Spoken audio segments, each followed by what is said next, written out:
මචං කලින් වීඩියෝ එකෙන් අපි කතා කළා නේද මැරුණු පස්සට පණ දෙන ජීව පොහොර ගැන.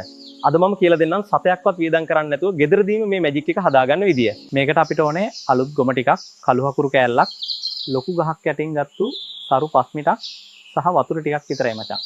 මේ සේරම බාල්දියකට දාලා වතුරත් එකතු කරලා ලී කෝටුවකින් හොඳට කලවම් කරන්න. මෙතනදී හකුරු වලින් කරන්නේ පසේට ඉන්න හොඳ බැක්ටීරියා වලට කැම දීලා උන්ව කෝටි ගානකින් බෝ කරන එකයි.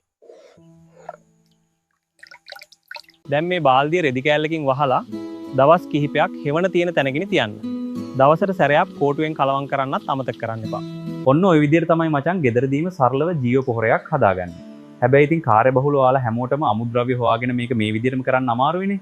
අන්න ඒ නිසායි දැනට වෙළඳපොලේ තියෙන අංක එකේ බයෝ ෆර්ටිලයිසර් එක අපි අද ඔයාලට හඳුන්වලා දෙනවා.